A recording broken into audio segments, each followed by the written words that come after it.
ونصلي على رسوله الكريم أما بعد أعوذ بالله من الشيطان الرجيم بسم الله الرحمن الرحيم يد الله فوق أيديهم صدق الله مولانا العظيم وبلغنا رسوله النبي الكريم الأمين إن الله وملائكته يصلون على النبي يا أيها الذين آمنوا صلوا عليه وسلموا تسليما الصلاة والسلام عليك يا سيدي يا رسول الله وعلى آلك وأصحابك يا حبيب الله.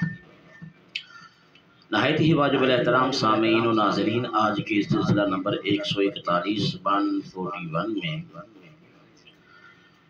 نبی کریم صلی اللہ تعالی علیہ وسلم کے دست مبارک کے معجزات جو گزشتہ وہ سلسلوں سے آپ کی خدمت میں پیش کرتے آ رہے ہیں، آج بھی انشاءاللہ العزیز آپ کے ہی دست مبارک کے معجزات کے سلسلہ میں گفتگو ہوگی۔ گفتگو شروع کرنے سے پہلے گزارش ہے، جن دوستوں نے ابھی تک ہمارا چینل سبسکرائب نہیں کیا وہ ہمارے چینل کو سبسکرائب کریں، بیل آئیکن کو دبائیں اور آگے شیئر کریں نیکی سمجھ کر، تاکہ اور بھی ہمارے بہن بھائی جو ہیں وہ سن کر اپنے دلوں کو مستفید فرمائیں۔ حضرت انس رضی اللہ تعالیٰ عنہ روایت کرتے ہیں، آپ فرماتے ہیں بارش نہ ہونے کی وجہ سے سخت قحط ہو چکا تھا، قحط سالی تھی۔ ایک دن جب کہ رحمت للعالمین صلی اللہ علیہ وسلم جمعہ کا خطبہ دے رہے تھے، ایک دیہاتی کھڑا ہو گیا۔ آپ ممبر شریف پر بیٹھے ہوئے تھے، دیہاتی کھڑا ہوا اور عرض کی، یا رسول اللہ، مویشی ہلاک ہو رہے ہیں، ہم پریشان ہیں، قحط سالی ہے، بچے بھوکے مر رہے ہیں۔ تو آپ فرمائیں، یہ سنتے ہی سرکار دو عالم صلی اللہ تعالی وسلم نے اپنے برکتوں والے رحمتوں والے پیارے پیارے ہاتھ اٹھائے۔ قسم اس ذات کی جس کے قبضہ قدرت میں میری جان ہے، ابھی ہاتھ مبارک نیچے نہ کیے تھے کہ فوراً بادل چھا گئے، اور ممبر سے سرکار دو عالم صلی اللہ تعالی علیہ وسلم ابھی نیچے تشریف نہ لائے تھے کہ بارش برسنا شروع ہو گئی، اور سرکار دو عالم صلی اللہ علیہ وسلم کی داڑھی مبارک پر بارش قربان ہونے لگی، حالانکہ اس سے قبل آسمان پر بادل کا نام و نشان تک نہ تھا، بس ہاتھ اٹھنے کی دیر تھی، بادل چھا گئے، بادل برسنا شروع ہو گئے، اور پھر اس دن بارش، دوسرے دن بارش، تیسرے دن بارش، حتیٰ کہ آئندہ جمعہ تک بارش ہوتی رہی۔ اور جب دوسرا جمعہ آیا تو حضور علیہ السلام خطبہ کے لیے جلوہ گر ہوئے، تو وہی دیہاتی کھڑا ہو گیا، عرض کرتا ہے، یا رسول اللہ صلی اللہ علیہ وسلم، اب تو مکان بھی گرنے لگ گئے ہیں، دعا فرمائیے کہ یہ بارش رک جائے۔ تو آقا کریم صلی اللہ تعالیٰ علیہ وسلم نے یہ سن کر پھر سرکار دو عالم صلی اللہ علیہ وآلہ وسلم نے ہاتھ اٹھائے اور دعا کی، اللہم حوالينا ولا علینا، اللہم علی الاکام والزراب وبطون الاودیۃ ومنابت الشجر۔ یا اللہ، یہ بارش اب ہمارے گرد گرد برسے، ہم پر نہ برسے۔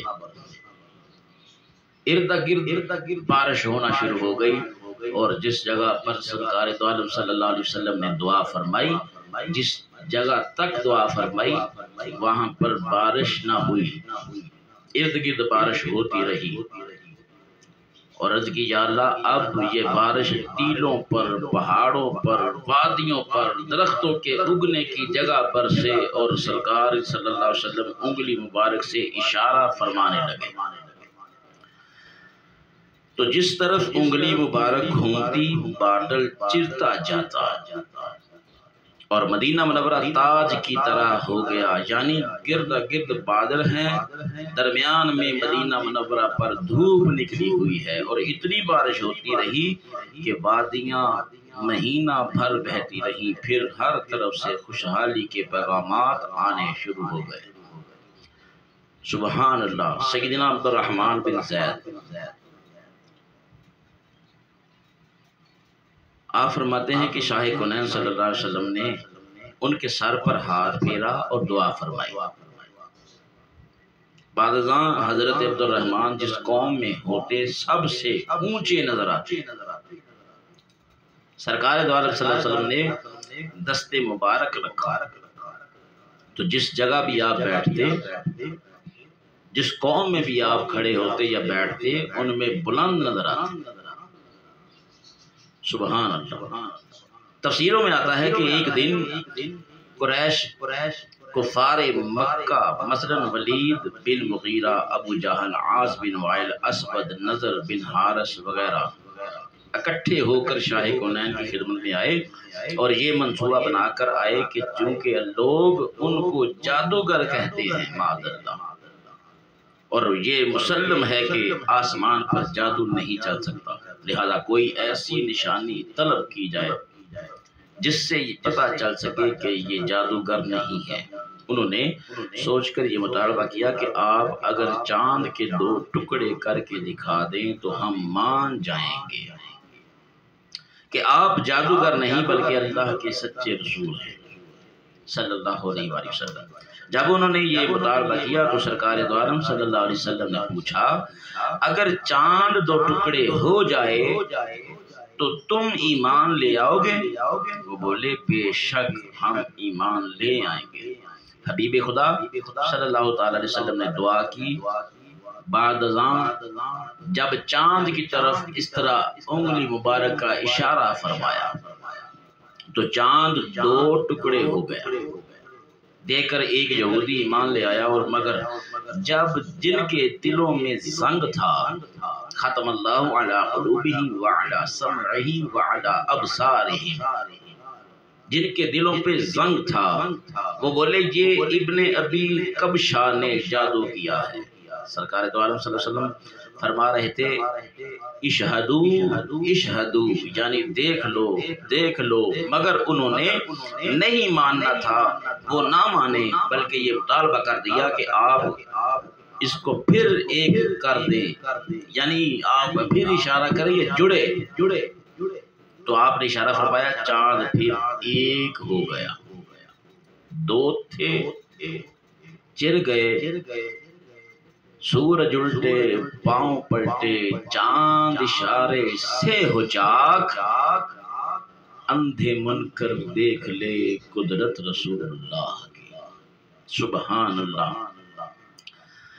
پھر کفار مکہ نے باہم مشورہ کر کے کہا جو لوگ باہر سفر میں گئے ہوئے ہیں وہ واپس آئیں تو ان سے پوچھا جائے. چنانچہ جب آنے والوں سے پوچھا گیا تو انہوں نے تصدیق کر دی کہ ہاں ہم نے چاند کے 2 ٹکڑے دیکھے ہیں.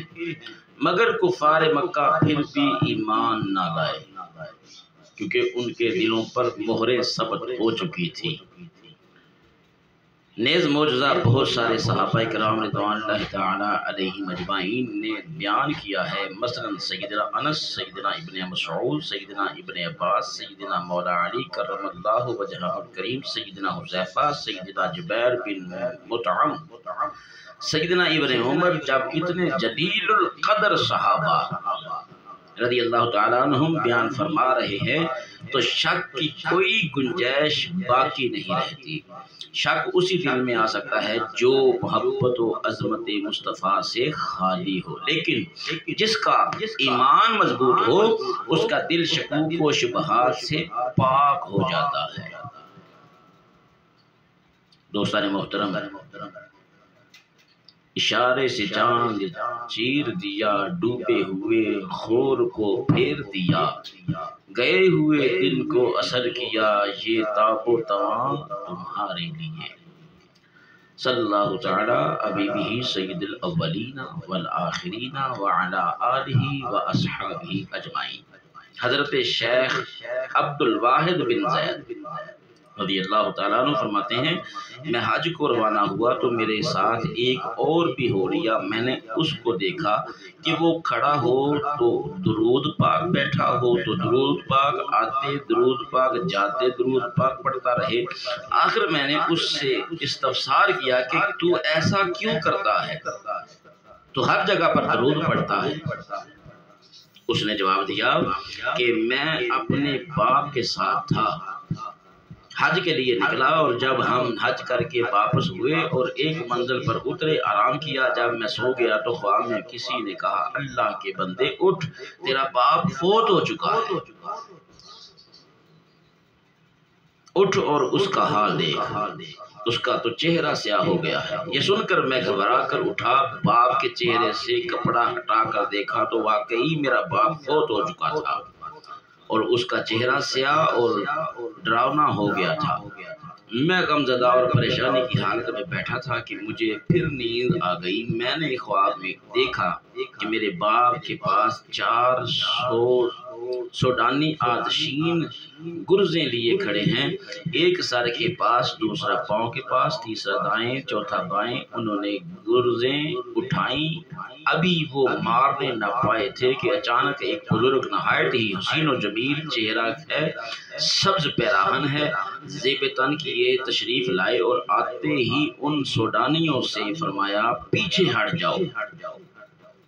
بس اتنا فرمانا تھا کہ چاروں غائب ہو گئے اور اس بزرگ نے میرے باپ کے چہرے سے کپڑا ہٹا کر چہرے پر ہاتھ مبارک پھیرا، پھر میرے پاس تشریف لا کر فرمایا اے اللہ کے بندے اٹھ اور دیکھ، اللہ تعالیٰ نے تیرے باپ کا چہرہ منور اور روشن کر دیا ہے۔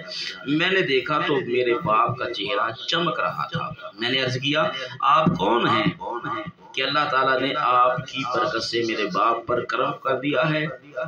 یہ سن کر فرمایا میرا نام محمد الرسول اللہ صلی اللہ علیہ وآلہ وسلم ہے اور تیرا باپ کثرت سے مجھ پر درود پاک پڑھا کرتا تھا، اس وجہ سے اس پر یہ کرم ہوا ہے۔ اس نے کہا کہ اب میں نے اپنی زندگی کا معمول بنا لیا ہے، اٹھتے بیٹھتے سوتے جاگتے چلتے پھرتے میں یہی کرتا ہوں کام کہ درود و سلام کا نذرانہ پیش کرتا رہتا ہوں۔ دوستان محترم،